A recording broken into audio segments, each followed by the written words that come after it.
everybody, it's Stu Fuchs from Ukulele Zen. Thanks so much for clicking on this video. You know, today we got another jazz chord progression lesson for you, and I'm going to show you some new chords and new ways to learn them so it'll be easier on your hand and become a more meditative and relaxing, nourishing experience to learn them.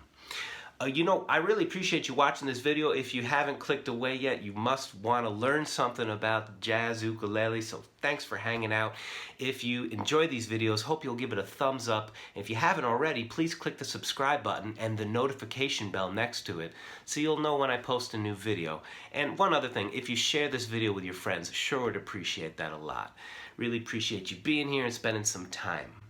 Now, I call this progression an introduction, but it also can be not only the beginning of a song, but it can be at the end of a song that takes you up to the top. That's called a turnaround because it turns you right around to the top. 3 ways to play 1, diminished 1, 2, 5. Here's the second one.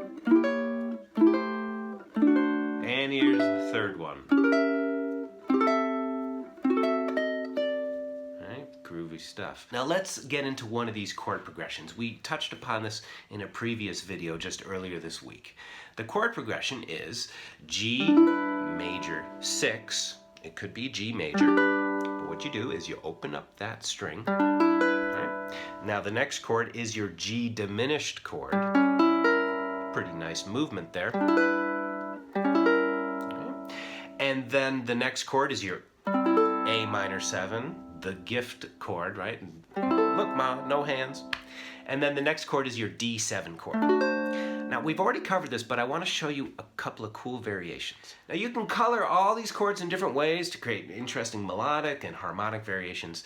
The first one is, on the 1 chord, try this beautiful chord out for size. This is a G major 7 chord. So here's our first variation, G major 7. Then the G diminished 7th. When we get to A minor 7, we're going to position our fingers into this D7 shape. Second finger, open, third finger, and then place your pointer finger right there. And what you get is a 7 sharp 5. It's a funky sound, but this note, this non-chord tone, creates tension that's then resolved as it moves up to here. So listen to that melodic movement.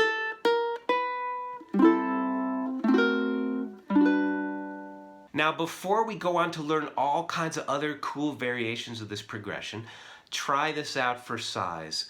Just get one thing correct.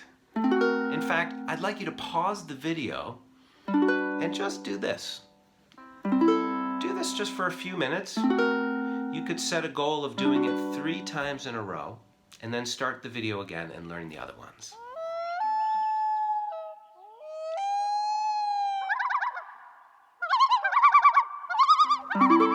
There's an old African proverb that if you dig one well, you'll collect more rain. And I found that to be true in music study. So make sure it's relaxed. Spend just 3 or 5 repeats doing that. And only that. So here it is in context now.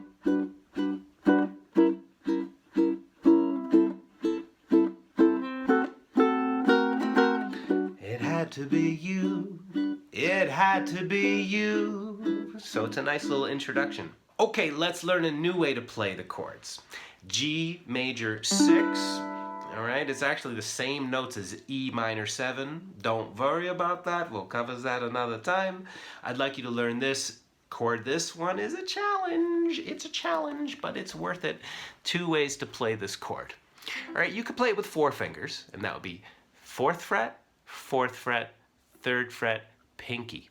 Apply the same process, you know, just muffled sound, then push a little bit, get that buzzy, kind of sloppy sound, which is fine, just keep it relaxed, especially the thumb, and then just push a little more. You're engaging this part of the fingers while the rest of it stays cool. When you shut off the chord, really shut off all the effort.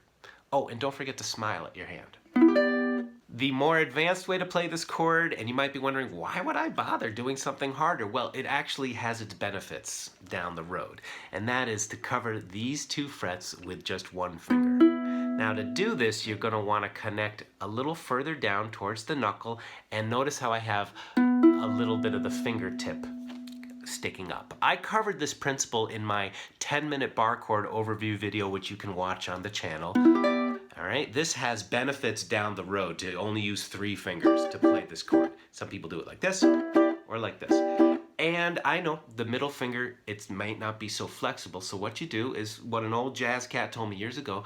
He's like, just make the OK sign and push. Don't push too hard, but just breathe. And this will eventually limber up the knuckle, stretch it out. It's a little yoga for your knuckle. I know, I couldn't do it either at first. I was like, man, you're crazy, I cannot do that. But it took some time, but now I can do that flex with all my fingers, and it just takes a little time, so hang with it. So after you're comfortable with this chord, however you finger it, I recommend using the pinky because the next shape is going to be your diminished 7th shape. 3, 4, 3, 4. For all these chords, make sure you're relaxing. And now here is that same shape idea where you're covering 2 strings here. This is A minor 7. Once again, we gotta really knuckle down on that. You can play this like this, totally fine. But ultimately it's nice to have this finger free from other things. All right, and then the final chord, D7. Or you could just use a D6. Another variation for D7 is to place the ring finger there, and then down a fret, and then like that. Okay? Puts that melodic thing in there. Now listen to the whole progression in context. 2, 3, 4.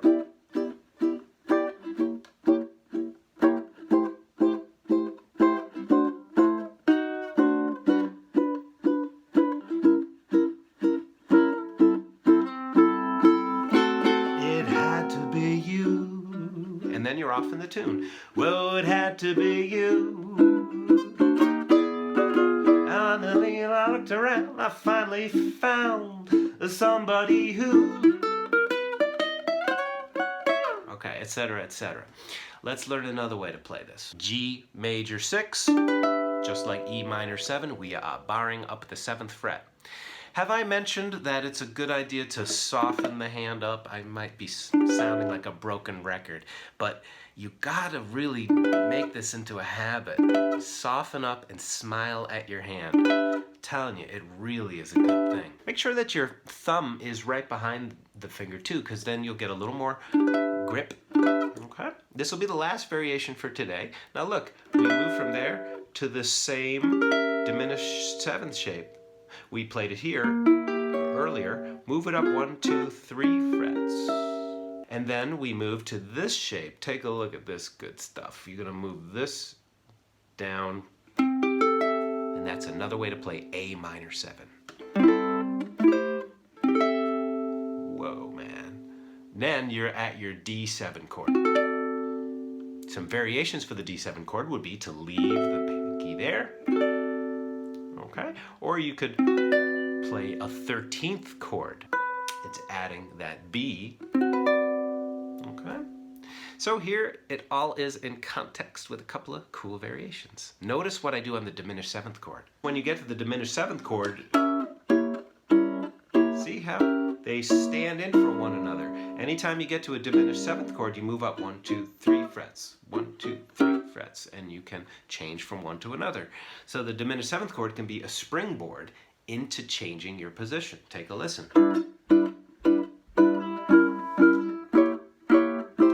See, I jumped into the next position. I'll do it again.